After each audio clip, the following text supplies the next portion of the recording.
Hello दोस्तों, कैसे हैं आप सब लोग। गुड मॉर्निंग बोलो गुनू। चीनू, गुड मॉर्निंग बोलो। हाँ, दीदी का नाम याद आ जाता है मुझे तो गुनू है ना। चीनू का नाम याद ही नहीं रहता है। चीनू, गुड मॉर्निंग बोलो सबको। देखो सब देख रहे हैं। आ, चाहिए। तो ये देखिए, हमारी चीनू जी खेल रही है ना। चीनू जी खेल रही है मम्मा के पास में। दीदी स्कूल गई है। और मम्मी अब अपना व्लॉग स्टार्ट करेगी। चीनू, चीनू, हम्म, पाउडर मिल गया। हाँ, मम्मा ने तैयार कर दिया चीनू को। हाँ हाँ, देखो हाथ गंदे हुए।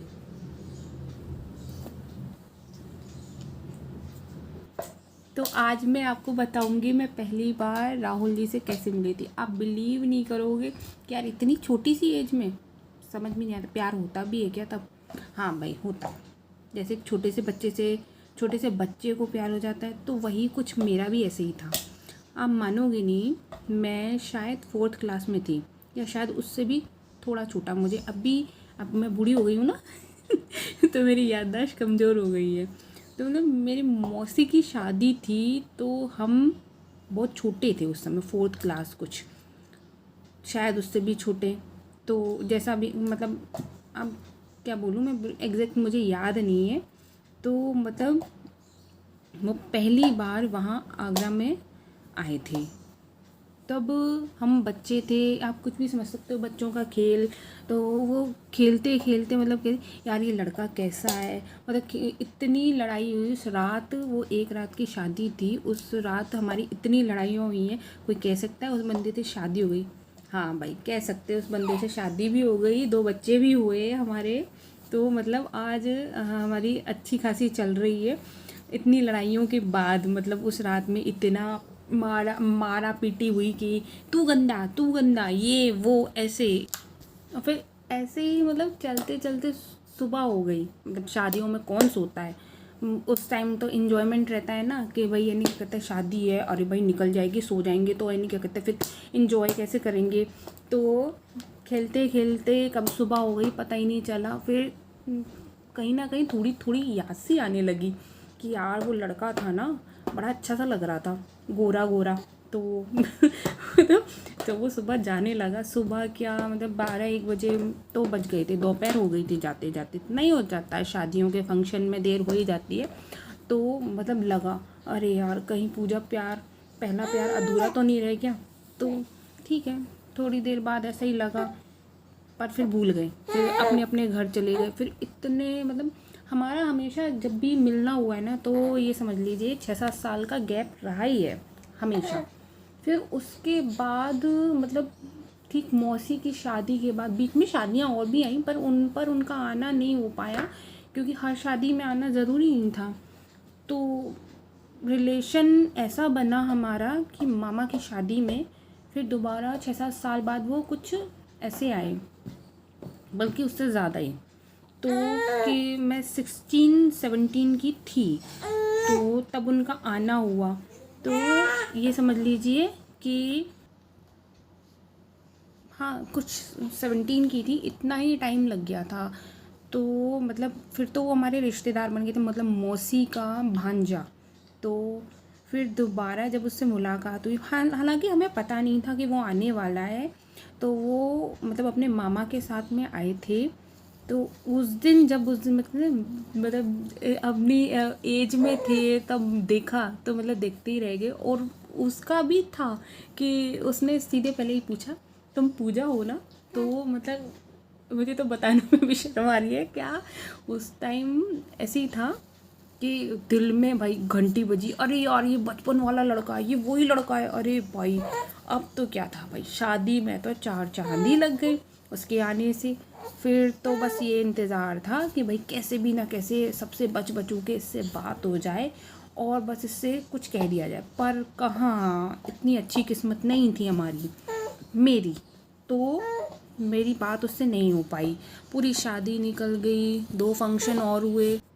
तो मतलब उस दिन भी हमारा मतलब कुछ ऐसा नहीं हो पाया। तब तो हम बड़े भी हो गए थे। हाँ, पर ये था कुछ लगाव कुछ ज़्यादा हो गया था कि हम समझने लगे थे कि हाँ अ, ये ठीक है। और इससे मतलब होता है ना, अंदर से फीलिंग आने लग गई थी कुछ ज़्यादा ही कि हाँ भाई, यानी ये कहते हैं इसे प्यार हो गया है। प्यार क्या चीज़ होती है, क्या नहीं होता है। तो पर ये था कि उस दिन भी सिर्फ मन में ही बातें रह गई, कह नहीं पाए कुछ भी एक दूसरे को। तो वो जो दोपहर था का टाइम था, वो भी निकल गया। एक दूसरे से बात नहीं कर पाए, बस ऐसी छोटी मोटी नोक झोंक हुई कि तुम पूजा हो, तुम राहुल हो, ठीक है, कैसी हो कैसी नहीं हो, बस यही रिश्तेदारों की आपस की बातें। इसमें बीच में मौका ही नहीं मिल पाया कि हम लोग एक दूसरे से कुछ अपने मन की बात कर पाए। और शायद मिल भी पाता तो हम नहीं कर पाते, क्योंकि कुछ अजीब सा था ना, इतने टाइम बाद मिलना। कुछ लंबा, बहुत लंबा समय था। उसके बाद फिर 6-7 साल बाद फिर दोबारा मौका मिला। तो ये समझ लीजिए वो टाइम थोड़ा मुश्किल था। और ठीक वहीं से चीज़ हमारी बहुत अच्छी स्टार्ट हुई। पर ये कहूँगी कि वो जो टाइम था वो बुरा इसलिए था कि जिस चीज़ से हमारा रिश्ता जुड़ा था, इतना गहरा हुआ था, वो इंसान हमारी ज़िंदगी में नहीं रहा। यानी उनके मामा जी और मेरे मौसा जी, उनके मामा जी लगे और मेरे मौसा जी लगे, तो वो हमारे बीच नहीं रहे किसी कारणवश। मतलब उनकी हमारे बीच नहीं रह पाए वो। तो मतलब उस दुख की घड़ी में हमारी मुलाकात हुई, तो वो टाइम ऐसा था कि वो मुझे देखते हुए रह गया दंग, और मैं उसे। तो पता तो था कि जब जहाँ जा रहे हैं वहाँ वो मिलेगा, पर ऐसे मिलेगा, इस तरीके से होगा। तो चीज़ वहीं से ज़्यादा स्टार्ट हुई कि नंबर एक्सचेंज हुए, हमारी बातें स्टार्ट हुई। मैं 10 दिन बाद आगरा आ गई। फिर वहाँ से हमारी मतलब इतना बात गहरी होती गई कि हमने अपनी फैमिली को बताया कि भाई मैं वो बचपन वाला लड़का था ना, वो मम्मी जानती हो ना, वो मौसी का भांजा, उससे ऐसे ऐसे बात होती है, मेरे को ना उसी से शादी करनी है, मेरे को ऐसे ऐसे करना है, मेरे को वैसे वैसे करना है। तो मम्मी ने बोला थोड़ा रुक जाओ, क्या कहते हैं, सब मतलब काम होंगे समय आने पे, बट तुम तसल्ली रखो। मैंने कहा ठीक है। तो मतलब ये था कि हमारी काफ़ी लंबे टाइम तक बातें फिर फ़ोन पे चलती रही शायद 24। तो इसी एज में मेरी शादी हुई थी। तो मैंने बोला ना, अब थोड़ी याददाश्त कमज़ोर होती जा रही है बच्चों की वजह से, पूरा दिन दिमाग ऐसा रहता है। तो एग्जैक्ट याद नहीं है, पर हाँ 24 था। तो उस टाइम मेरी शादी हुई थी उनसे। तो देखो आसानी से तो कुछ नहीं मिलता, इन सब चीज़ों के बीच में बहुत चीज़ें ऐसी हुई कि इसने उंगली उठाई, उसने, मतलब ऐसा नहीं कि हम मिले, बात हुई, नंबर एक्सचेंज हुआ, सब कुछ। कोई चीज़ भी मैं बोलती हूँ आसानी से कुछ भी नहीं मिलता। बहुत स्ट्रगल किया, बहुत स्ट्रगल किया, इसको मनाया, उसको मनाया, ऐसे किया वैसे किया, बहुत कस्में वादे सारी चीज़ें खाई। मतलब एक शादी के खातिर जो लोग आसानी से आमने सामने बिठा के ना ये शादियां कर देते, कहते हैं लव मैरिज बहुत आसान होती है, इसको पसंद करो, उसको पसंद करो, ऐसी शादियां हो जाती हैं। मतलब हमने ऐसा कुछ नहीं रखा। हमारा बहुत टाइम तक मिलना तक नहीं हो पाता था, सिर्फ हम लोग फ़ोन पे बात करते थे, एक दूसरे को सिर्फ फ़ोन पे जानते थे। इतने सालों में हम एक दूसरे की शक्ल देखते थे। मतलब कुछ भी चीज़ क्या कहते हैं आसान नहीं थी। घर वालों को मनाना जितना मुश्किल था ना, उतना प्यार करना मुश्किल नहीं था, मैं तो ये जानती हूँ। तो बहुत चीज़ें हैं, इतनी गहराई में जाके देखोगे ना, तो जो हमने झेला है वो हम ही जानते हैं। तो यही कहूँगी, इन सब में भगवान को मंजूर था कि हमारा रिश्ता होना है। जैसे हमारे गोत्र मिलना, तो कोई क्या कहते हैं, मतलब कोइंसिडेंस नहीं है कि नहीं कहते, हमारी फैमिली मेम्बर हैं तो गोत्र मिल भी सकते थे, तो उस नाते फिर वो मेरा भाई लगता, तो वो गोत्र नहीं मिले, शुक्र है। तो हमारी शादी होनी थी। मतलब लोगों को जो जो लोग बोलते हैं ना कि लव मैरिज कर ली, लव मैरिज कर ली, ऐसे कर लिया वैसे कर लिया, इसके तो मज़े हो गए, इसके तो ऐसे हो गया, इसके तो वैसे हो गया, ऐसे नहीं करना था, वो भाई लगता था, ये तो देखो ऐसा है, जब ऊपर वाले को मंजूर है ना, तो आप बोलने वाले कौन होते हो, ठीक है ना। तो मैं यही बोलूँगी उन लोगों को कि भाई यानी क्या कहते हैं, ऐसे ये जो तुम बोल रहे हो ना, आपका टाइम भी आने वाला है, और अभी आपका टाइम चल भी रहा है, तो इस तरीके से बोल रहे हो ना, तो अपने लिए भी सोचो कि हमने कोई गलत काम तो किया नहीं है। तो अपने परिवार वालों को मंजूर किया सबकी रजामंदी से।